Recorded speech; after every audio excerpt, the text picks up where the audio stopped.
Children's Bible club के साथ में जुड़कर प्रश्न आपके उत्तर बाइबल से इस श्रृंखला में फिर से एक बार आपका स्वागत है। कभी कभी मैंने ये देखा है कि बहुत से लोग जो विश्वास में आ गए हैं अक्सर आकर के मेरे पास में कुछ पानी की बोतल या तेल की बोतल लेकर के आते हैं और बोलते हैं पास्टर साहब इस पर ब्लेसिंग वाली प्रार्थना कर दो और हम इसमें से रोज थोड़ा थोड़ा सा उपयोग करते रहेंगे, तेल मलते रहेंगे, पानी पीते रहेंगे। और जब मैं इन लोगों के घर जाता हूं तो देखता हूं कि बाइबल के ऊपर इन लोगों की बोतल रखी होती है और एक प्रकार का दृष्टांत है कि परमेश्वर से ज्यादा वे इन वस्तुओं का आदर करने लग गए हैं। एक दो बार तो ऐसा भी हुआ कि किसी परिवार की पत्नी और पति और उनके दो छोटे छोटे बच्चे थे, वे आकर के मेरे पांव पर गिरना चाह रहे थे, सिर्फ इसलिए क्योंकि कुछ वर्ष पहले उनके जो पति थे वो बहुत ज्यादा दारू पीते थे और मैंने उन्हें वचन में से समझाया और उनका जीवन पूरी रीति से बदल गया और वे अच्छा जीवन जीने लगे। उनके घर में शांति आ गई, समृद्धि आ गई और परमेश्वर की ओर से जो आश्चर्य कर्म हुआ था उसके लिए वे मेरे पांव पे गिरना चाह रहे थे। कई बार हम लोग परमेश्वर की आशीषों को एक तरफ करके कुछ वस्तुओं को थाम लेते हैं और ये वस्तुएं हमारे जीवन में मानो देवता बन जाती हैं, ईश्वर बन जाती हैं। आज का प्रश्न है, परमेश्वर हमसे मूर्ति पूजा नहीं करवाना चाहते हैं। परमेश्वर ने अपने भक्त मूसा के द्वारा जो हमें अपनी व्यवस्था प्रदान की और 10 आज्ञाएं प्रदान की, आप मेरे साथ में निर्गमन की पुस्तक और उसका 20वां अध्याय निकाल लें और मैं उसमें से आपके सामने चौथे वचन को पढ़ करके बताना चाहता हूं। तू अपने लिए कोई मूर्ति खोदकर न बनाना, न किसी की प्रतिमा बनाना जो आकाश में या पृथ्वी के जल में हो, तू उनको दंडवत न करना और न उनकी उपासना करना। हमारा परमेश्वर लिखा है जलन रखने हारा परमेश्वर है और जो मुझसे बैर रखते हैं उन्हें वो दंड देता है। तो इन वस्तुओं को हम अपने जीवन में मूर्तियों का स्थान या देवता का स्थान करके उन्हीं की आराधना, उन्हीं की पूजा करने लग जाते हैं। ये परमेश्वर की योजना में कहीं पर भी नहीं था। फिर परमेश्वर ने क्यों करके मूसा से कहा था कि एक मूर्ति बना ले? जी हाँ, आपका इशारा इस ओर है जो हमें मिलता है गिनती की पुस्तक और उसके 21वें अध्याय में। मैं पहले आपको इसका संदर्भ बताता हूं कि किस कारण से परमेश्वर ने यह आज्ञा मूसा को दी थी। आप 21वें अध्याय के 4, 5, 6, 7 और 8वें वचन की तरफ देखिए। जब ये लोग मिस्र से निकले थे तब से चले आ रहे हैं, पैदल चले आ रहे हैं और परमेश्वर उनको कनान की तरफ ले जाना चाह रहे हैं। वैसे तो एक शॉर्टकट भी था, लेकिन परमेश्वर को उन्हें कुछ सिखाना था, इसलिए एक लंबा रास्ता लेकर के गए। और अब क्या हो रहा है कि उन्होंने एदोम देश के बाहर से घूम करके जाना पड़ रहा है और लोगों का मन मार्ग के कारण, मार्ग की लंबाई के कारण, मार्ग की तकलीफों के कारण बड़ा व्याकुल हो गया। लेकिन यह व्याकुलता इस प्रकार की हो गई कि वे परमेश्वर को कोसने लगे, परमेश्वर के नबी मूसा को कोसने लगे। और उनके शब्द आपको मालूम है क्या थे? वे परमेश्वर के विरुद्ध बात करने लगे और मूसा से कहा, तुम लोग हमको मिस्र से जंगल में मरने के लिए क्यों लेकर के आए हो? यहां न तो रोटी है और न पानी है और हमारे प्राण इस निकम्मी रोटी से दुखित हैं। परमेश्वर प्रतिदिन उन्हें मन्ना देता था, भरपेट मन्ना देता था, जिसकी जितनी आवश्यकता थी उतना उनको खाने के लिए दे रहा था। इन्होंने कोई मेहनत नहीं की, उन्होंने कोई खेती नहीं की, उन्होंने कोई बीज नहीं बोया, उन्होंने कोई जमीन नहीं जोती, लेकिन प्रतिदिन रोटी प्राप्त कर रहे थे। और ये परमेश्वर जब तक कनान उनको पहुंचा ना दे तब तक देने का प्रॉमिस था। परमेश्वर अपने वायदों का पक्का अपना कार्य कर रहा था। हम तो प्रतिदिन जब वचन उठाते हैं तो हम परमेश्वर से कहते हैं आज का मन्ना।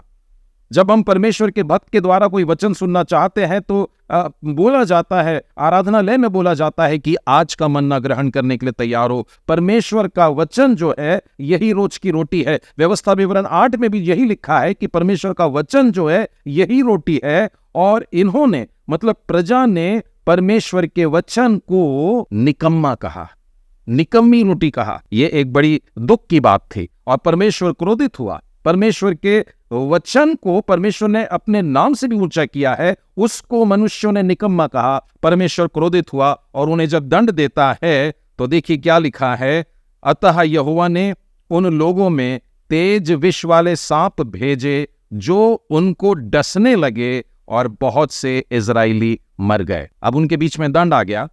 रेगिस्तान के सांप बड़े विषैले होते हैं और इन विषैले सांपों ने जा करके ऐसे पापियों को, ऐसे लोगों को जिन्होंने परमेश्वर के विरुद्ध बोला था, उनको चुन चुन करके काट देते हैं।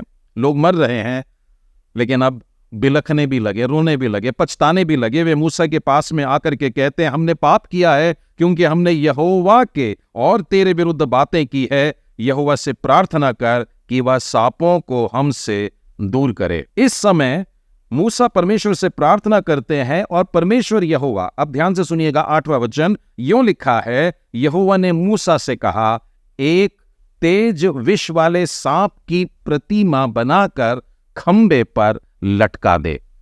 तब जो सांप से डसा हुआ उसको देख लेगा वह जीवित बचेगा। परमेश्वर ने यहां पर किसी मूर्ति की स्थापना करके उस मूर्ति को देवता बनवा करके लोगों से उस मूर्ति की आराधना करने के लिए नहीं कहा। यह भी एक दृष्टांत है कि परमेश्वर ने एक खंबे के ऊपर एक सांप को लटकाया। उसने अपनी स्थिर वाचा के ऊपर अपनी नई वाचा को बताया कि तुम्हारे लिए एक बलिदान होगा, और वो चमचमाता हुआ, उसका मतलब होता है धार्मिकता का, और वो तो धर्मी रहेगा, लेकिन तुम्हारा सबका पाप उस पर डाल दिया जाएगा। वो मानो सर्प के समान होगा जो कुचला जाए। और हाँ, सचमुच में यशायाह 53 कहता वो कुचला गया। हम वहां पर उस तेज विष वाले सांप की जो प्रतिमा देख रहे हैं, वो प्रभु यीशु की धार्मिकता वाला वो समय है जब सारे संसार का पाप उस पर डाला गया और वो मारा गया था। और जितने उसे देखते हैं उनके पापों की क्षमा उन्हें प्राप्त होती है। एक बात यहां पर अगर मैं न बताऊं तो उत्तर अधूरा रह जाएगा।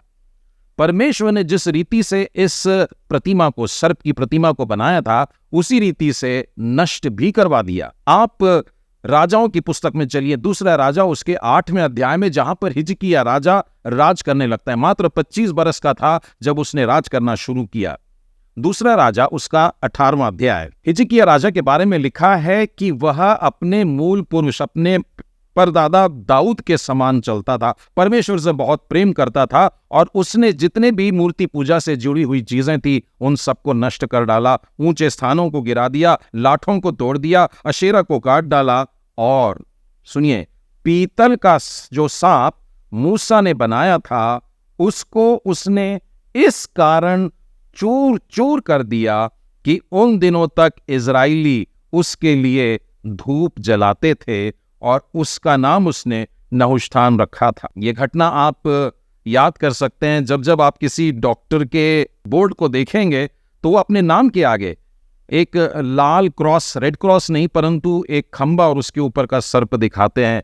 आपको ये वाली घटना याद आ जानी चाहिए कि परमेश्वर ने मनुष्यों से प्रेम किया और अपने इकलौते पुत्र को दे दिया कि जो कोई उस पर विश्वास करेगा वो नाश नहीं होगा परंतु अनंत जीवन पाएगा। मेरे प्रियो, आज हम वस्तुओं के पीछे ना भागे, मतलब चीजों को लेकर के अपने देवता ना बना लें। परमेश्वर ने उनको चूर चूर कर डाला, क्योंकि परमेश्वर की इच्छा ये कभी नहीं थी कि मनुष्य सच्चे परमेश्वर की आराधना छोड़ करके वस्तुओं की आराधना करे, मूर्तियों की आराधना करे और पत्थरों के सामने झुके।